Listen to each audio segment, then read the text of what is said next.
Forget about millionaires. We're talking about a level of wealth that makes royalty look like they're on a budget. A world where you don't just buy a painting, you buy the artist's entire collection for $1 billion and give it away. Where your summer home is an oceanfront compound that could swallow a small town. This is the reality for the Lauder family, the dynasty behind Estée Lauder. But here's the truly insane part. This global empire, this mountain of gold that can buy political influence and rewrite art history, didn't start in a boardroom. It started in a queen's kitchen with one woman and 4 simple jars of skin cream. If you enjoy stories about incredible fortunes, be sure to like and subscribe for more. What's the most luxurious item you would buy if you had $1 billion? Let us know below. What's unbelievable is that this $40 billion global empire originated with one woman and 4 jars of skin cream from a queen's kitchen.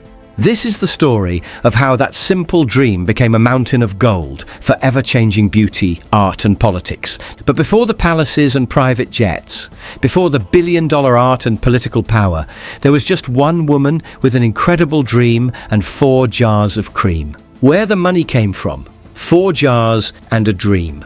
The story of the Lauder fortune is the ultimate American dream, but with more diamonds. It all started with a woman named Josephine Esther Mentzer, who the world would come to know as Estée Lauder. Born in 1908 to Hungarian Jewish immigrant parents in Queens, New York, she was a go-getter from the start. She wasn't born with a silver spoon in her mouth. She was born with a desire to make her own. Her big break came from her uncle, Dr. John Schatz, who was a chemist. He would mix up skin creams in a makeshift lab in a stable behind their house, and a young Estée was fascinated. She wasn't just watching, she was learning. She started by selling the creams to her friends, then to their friends. But her real genius wasn't just in the cream, it was in the sales pitch.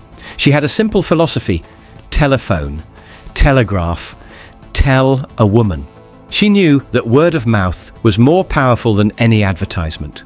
She began visiting beauty salons, giving free demonstrations and facials to women while they were sitting under the hairdryers. She was relentless. Her first big product line consisted of just 4 items: a cleansing oil, a skin lotion, a super rich all-purpose cream, and a cream pack. That was it. From those 4 little jars, an empire would grow. The real turning point came in 1947. After getting rejected time and time again, she finally convinced a buyer at the fancy Saks Fifth Avenue department store in New York City to place a small order. The legend goes that the entire stock, worth about $800, which was a lot of money back then, sold out in just 2 days. Estée knew she was onto something big. She and her husband, Joseph Lauder, officially launched the company, and they never looked back. But here's where her genius really took off.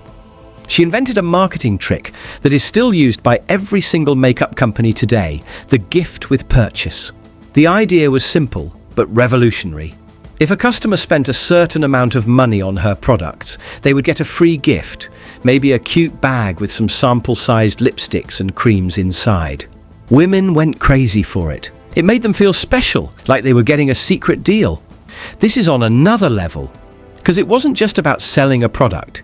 It was about selling an experience, a feeling of luxury. As the years went by, the company exploded.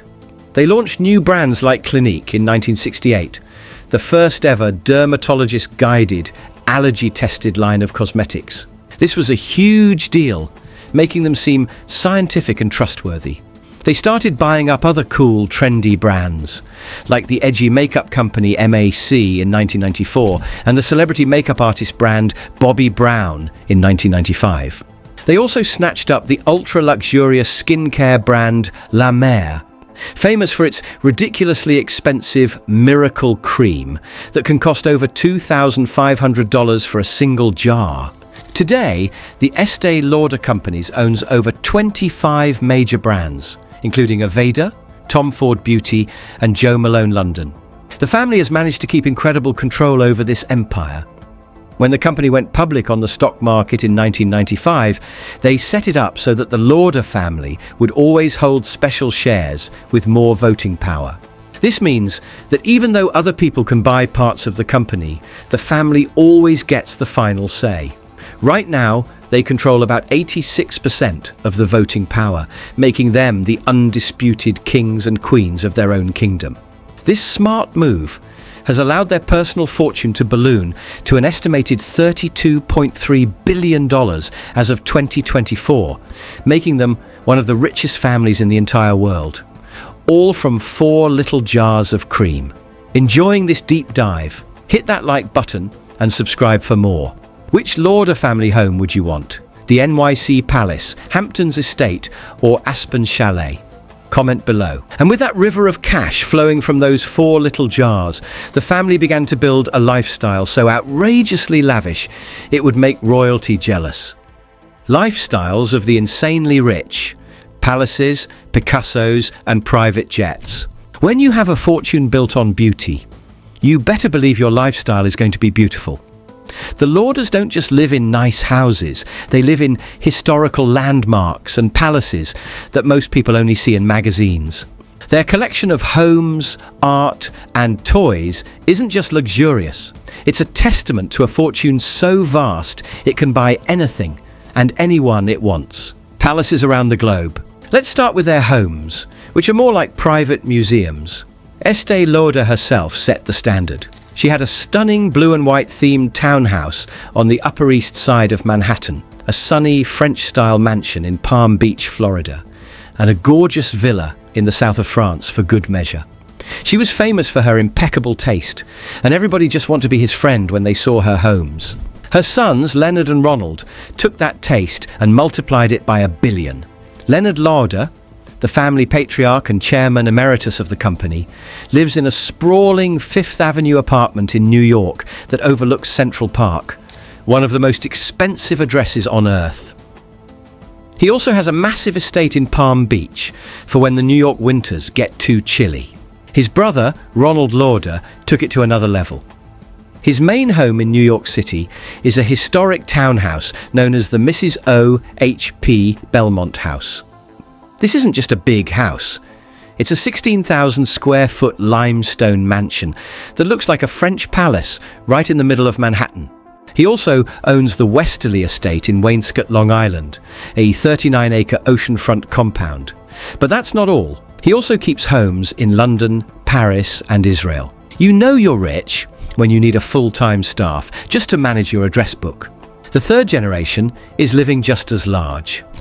Erin Lauder, Estée's granddaughter and the company's style and image director, lives in a fabulous Park Avenue apartment. For weekends, she escapes to the Hamptons to the very same estate her grandmother Estée used to own, keeping the family legacy alive. And for ski season, she has a stunning, cozy, chic home in Aspen, Colorado. Each one of her homes is famously decorated and has been featured in magazines like Vogue and Architectural Digest. The billion-dollar art obsession. What most people can't believe is that their real estate portfolio is probably less valuable than what's hanging on their walls. The Lauders are some of the most serious art collectors on the planet. This isn't just a hobby. It's a passion that costs more than the entire economies of some small countries. Leonard Lauder is obsessed with Cubism, the revolutionary art style invented by Pablo Picasso and Georges Braque.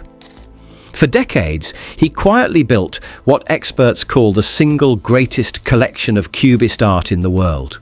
How valuable is it? In 2013, he announced he was donating his entire collection to the Metropolitan Museum of Art in New York. The estimated value of the 78 paintings and sculptures was a mind-blowing $1.1 billion. Let that sink in.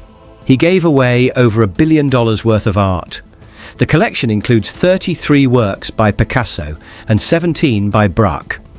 This has to be the expensiest gift ever given to a museum. But his brother Ronald might be even more intense. Ronald collects German and Austrian art from the early 20th century. He loves it so much that in 2001, he opened his own museum in New York, the Neue Galerie, just to show it off. And in 2006, he did something that shocked the art world. He paid $135 million for a single painting, Gustav Klimt's shimmering gold masterpiece, Portrait of Adele Bloch-Bauer The Ferns. At the time, it was the most money ever paid for a painting in history. For Ronald, this was more than just a purchase. It was about reclaiming a piece of history that had been stolen by the Nazis during World War II. Jets, yachts, and everything else. When you own homes all over the world and need to fly to see multi-million-dollar paintings, you don't fly commercial. The family has access to a fleet of private jets, likely top-of-the-line models like the Gulfstream G650ER, which costs around $70 million and can fly halfway around the world without stopping to refuel. And for relaxing on the water, there's the family yacht. Leonard Lauder has owned a super yacht named Intuition 2. While details are kept private, yachts of this class are typically over 150 feet long, have a full-time crew, a private chef, and cost tens of millions of dollars, with annual running costs easily reaching $3 to $4 million. It's their private floating 5-star hotel that can take them anywhere they want to go, from the Caribbean to the Mediterranean. But this incredible wealth wasn't just for buying beautiful things. It was a tool to acquire something far more valuable: global power. More than makeup, a global power play. The Lauder family's influence doesn't stop at the beauty counter. The thing is, when you have that much money, you don't just have purchasing power, you have actual power. The kind of power that can shape governments, influence culture, and change the world. Through politics, philanthropy, and sheer business muscle, the Lauders have woven themselves into the fabric of global society. The ambassador and the mayor. The most politically active member of the family is, without a doubt, Ronald Lauder. His resume is insane. In 1986, President Ronald Reagan appointed him as the US ambassador to Austria. This wasn't just a fancy title. He was a key diplomat in Europe during the Cold War, but that was just a warm-up. In 1989, he decided he wanted to be the mayor of New York City. He ran as a Republican and poured his own money into the campaign.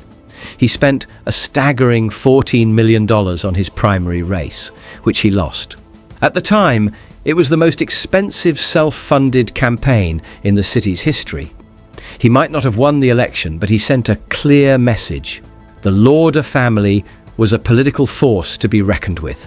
Today, his biggest role is on the world stage as the president of the World Jewish Congress, an organization that represents Jewish communities in over 100 countries. In this position, he meets with presidents, prime ministers, and even the Pope. He lobbies governments and fights for Jewish rights around the globe. This isn't just a side project. It's a full-time job that gives him incredible political access and influence far beyond the world of business. The power of the purse. Both brothers, Leonard and Ronald, understand that money talks. The family and their company executives donate millions of dollars to political campaigns. They give to both Democrats and Republicans, ensuring that no matter who is in power, the Lauder family has friends in high places. This is a classic power player move. It helps them lobby for business-friendly policies and ensures that their voices are heard in Washington, D.C. Their business itself is a massive source of power. The Estée Lauder Companies is a global giant with over 60,000 employees and operations in more than 150 countries. The decisions they make in their New York headquarters can affect local economies halfway across the world. They have the power to create jobs, set global beauty trends, and put smaller competitors out of business with a single acquisition.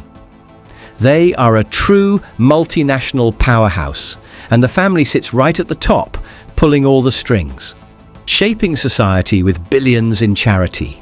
The Lauders are also legendary philanthropists, but their giving is always strategic.